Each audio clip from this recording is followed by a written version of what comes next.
భారతీయుల వైపు మళ్ళీ చూడవలసిన పరిస్థితులు ఉన్నాయి. గూగుల్ కావచ్చు, మైక్రోసాఫ్ట్ కావచ్చు, ఇట్లా యాపిల్ సంస్థ కావచ్చు, ఏదైనా కావచ్చు, ప్రపంచంలో సాంకేతికంగా ఈరోజు ఎదిగిన సంస్థలు, ఆ కంపెనీల యొక్క సీఈఓలు మన తెలుగు వాళ్ళు ఉండడం మనకు గర్వకారణం.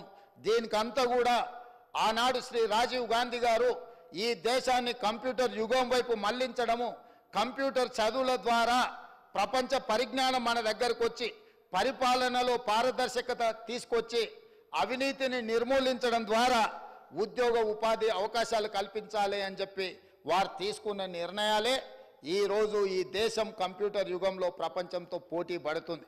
మరి ఈరోజు అది సరిపోతుందా అని అంటే అది సరిపోదు అధ్యక్ష.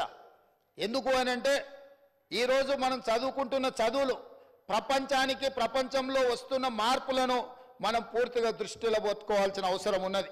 ఇవాళ మన పిల్లలు అమెరికానో, ఆస్ట్రేలియానో, లండన్లోనో వెళ్ళి యూనివర్సిటీలలో చదువుకుంటున్నారు. గొప్పగా మనం చెప్పుకుంటున్నాం, లండన్లో ద బెస్ట్ యూనివర్సిటీలో మా పిల్లలు చదువుకుంటున్నారు, లేకపోతే అమెరికాలో మంచి యూనివర్సిటీలో మా పిల్లలు చదువుకుంటున్నారని మనం చెప్పుకుంటాం. అదేవిధంగా మన ప్రాంతానికి వచ్చినప్పుడు ఉస్మానియా యూనివర్సిటీ, కాకతీయ యూనివర్సిటీలో మా పిల్లలు చదువుకున్నారని గొప్పగా చెప్పుకునే పరిస్థితులు. కానీ ఈరోజు సర్టిఫికెట్తోని ఉద్యోగ ఉపాధి అవకాశాలు దొరకడం కష్టమైపోయింది.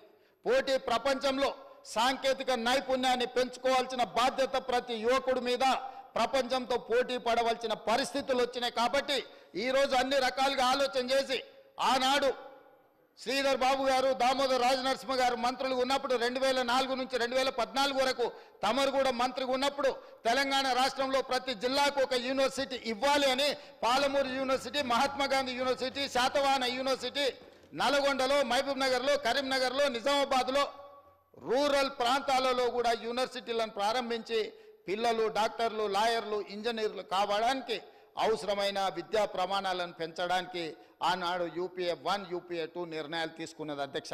ఇన్ని నిర్ణయాలు తీసుకున్న, ITIలను ప్రారంభించిన, పాలిటెక్నిక్ కళాశాలను ప్రారంభించిన, ఇంజనీరింగ్ కళాశాలను ప్రారంభించిన, IIT, IIIT లాంటి సంస్థల్ని ప్రారంభించిన ఈరోజు ప్రపంచంలో ఇంకా సాంకేతిక నిపుణుల యొక్క కొరత ఉన్నది. సాంకేతిక నైపుణ్యానికి ప్రపంచం ఆహ్వానం పలుకుతుంది. ఇవాళ ప్రపంచమే ఒక కుగ్రామంగా మారిన సందర్భంలో ఇవాళ తమరికి తెలుసు అధ్యక్ష, ఇక్కడ మా మిత్రులు ఉత్తర తెలంగాణకు సంబంధించిన వాళ్ళు ఉన్నారు. జగిత్యాల, కోరుట్ల, ఇతర కరీంనగర్ ప్రాంతాల నుంచి, మంతని ప్రాంతాల నుంచి మిడిల్ ఈస్ట్ కంట్రీలో ఈరోజు ఉద్యోగ ఉపాధి అవకాశాలకు వాళ్ళు వెళ్తున్నారు అధ్యక్ష.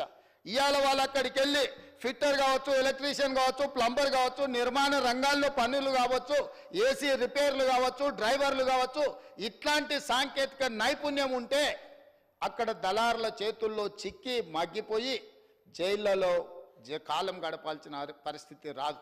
ఇవాళ ఉత్తర తెలంగాణలో గల్ఫ్ కార్మికులు చనిపోతే శవాన్ని తెచ్చుకోవడానికి కూడా నెలల తరబడి నిరీక్షించవలసిన పరిస్థితి. దళారుల చేతుల్లో, గల్ఫ్ ఏజెంట్ల చేతుల్లో ఇవాళ వాళ్ళు మోసపోయి ఉద్యోగం కోసమని అక్కడికి పోయి సాంకేతిక నైపుణ్యం లేకపోవడం వల్ల బానిసలుగా, కార్మికులుగా, వెట్టి చాకిరి కార్మికులుగా మారిపోయే పరిస్థితి ఇవాళ మిడిల్ ఈస్ట్ కంట్రీస్లో జరుగుతుంది అధ్యక్ష. వీటన్నిటిని దృష్టిలో పెట్టుకొని ఈరోజు ప్రపంచానికి ఏం అవసరం ఉందో ప్రపంచానికి అవసరమైన నైపుణ్యాన్ని నేర్పాలని ఈరోజు మనం అనుకున్నాం అధ్యక్ష. మనమంతా గ్రామాల నుంచి వచ్చినాం అధ్యక్ష. కుల వృత్తులు, చేతి వృత్తులు, మన తాతలు ముత్తాతలు పుట్టిన పిల్లలకు తమ కుల వృత్తిని నేర్పేవాళ్ళు. వ్యవసాయం కావచ్చు, కల్లుగీత కార్మికులు కావచ్చు, లేకపోతే మత్స్యకారుల కార్మికులు కావచ్చు, నాయి బ్రాహ్మణులు కావచ్చు, లేకపోతే మా వాషర్మెన్ కమ్యూనిటీ కావచ్చు, కుల వృత్తులను కుటుంబాల వారిగా ఆ కుల వృత్తులను నేర్చుకొని జీవనం సాగించేది.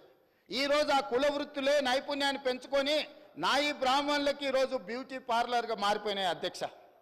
ఈరోజు ప్రతి కుల వృత్తి సాంకేతికంగా అభివృద్ధి చెందడం ద్వారా ప్రపంచంలో కొత్త రూపాలలో ఈరోజు ఉద్యోగాలు దొరుకుతున్నాయి అధ్యక్ష. అందుకే ఈరోజు గ్రామీణ ప్రాంతాలలో ఉన్న యువకులు డిగ్రీ పట్టా తీసుకొని, ఇంజనీరింగ్ పట్టా తీసుకొని బయటికి వస్తే సర్టిఫికెట్లు, పట్టాలు చేతిలో ఉన్నాయి, కానీ ఉద్యోగ అవకాశాలు దొరకడం లేదు. ఎందుకంటే వాళ్ళకు వృత్తి నైపుణ్యము సన్నగిల్లడం వల్ల ఈరోజు ఆ సమస్యలు వచ్చినాయి అధ్యక్ష.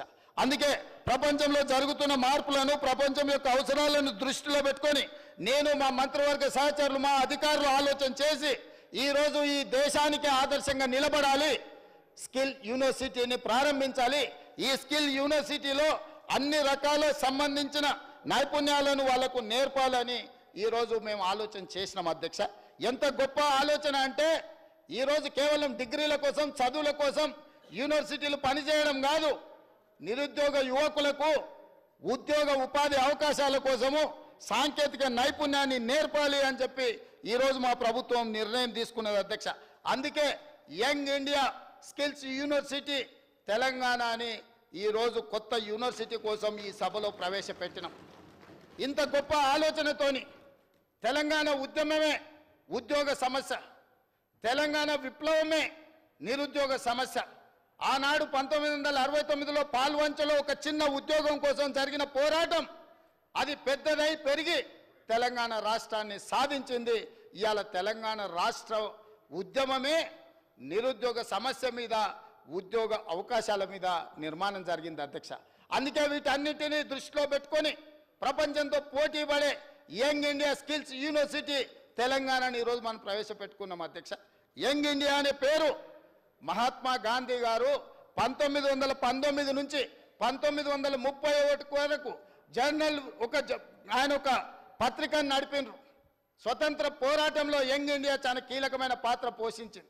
విశ్లేషణలు వార్తలతో చైతన్యం తీసుకొచ్చి ఈ దేశ ప్రజలందరినీ కూడా స్వతంత్ర పోరాటం వైపు తిప్పి ఆనాడు మహాత్మా గాంధీ గారు నడిపించిన యంగ్ ఇండియా పత్రిక పేరే ఈరోజు యంగ్ ఇండియా స్కిల్స్ యూనివర్సిటీ పేరు మీద మనం ఇవాళ తీసుకున్నాం. మహాత్మా గాంధీ గారి స్ఫూర్తితోని ప్రారంభించుకుంటున్నాం. సాంకేతిక నైపుణ్యం స్ఫూర్తి రాజీవ్ గాంధీ గారు ఇచ్చిన స్ఫూర్తితోని ఈరోజు యూనివర్సిటీని ప్రారంభించుకుంటున్నాం. ఆర్థిక తత్వవేత్త, ఆర్థిక మేధావి 10 సంవత్సరాలు ఆర్థిక సరళీకృత విధానాలని దేశంలో ప్రవేశపెట్టి ప్రపంచంలోనే ఈరోజు ఈ దేశాన్ని వేగంగా ముందుకు నడిపించి 5 ట్రిలియన్ ఎకానమీ వైపు దేశాన్ని ముందుకు తీసుకెళ్లిన పివి నరసింహారావు గారిని ఈరోజు దృష్టిలో పెట్టుకొని ఈ స్కిల్ యూనివర్సిటీని మనం తెచ్చుకున్నాం అధ్యక్ష. ఇవాళ ఇంత గొప్ప ఆలోచన ప్రభుత్వం చేసి లక్షలాది మంది నిరుద్యోగ యువకులకు ఉద్యోగ ఉపాధి అవకాశాలు కల్పించి వాళ్ళు ఉద్యోగాల కోసం చేయిజాసడం కాదు, వాళ్ళే ఉద్యోగాలు కల్పించే విధంగా వాళ్ళలో నైపుణ్యం పెంచాలని ఇవాళ ప్రభుత్వం చేస్తున్నప్పుడు ప్రధాన ప్రతిపక్ష నాయకుడు ఈ సభలోకి వచ్చి ఇంత గొప్ప బిల్లు తీసుకొచ్చినప్పుడు ఏమైనా సూచనలు చేసి ఉంటే మేము స్వాగతించి ఉండేవాళ్ళం అధ్యక్ష. ఇవాళ చాలా ముఖ్యమైన సమయం.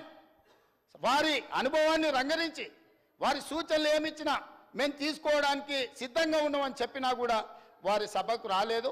వారి విజ్ఞతకు వదిలేస్తున్నాం అధ్యక్ష. వచ్చిన వాళ్ళు వాకౌట్ చేసిండ్రు, అది కూడా వాళ్ళ విజ్ఞతకు వదిలేస్తున్నాం అధ్యక్ష. మేమేం చెప్పదలుచుకోలేదు.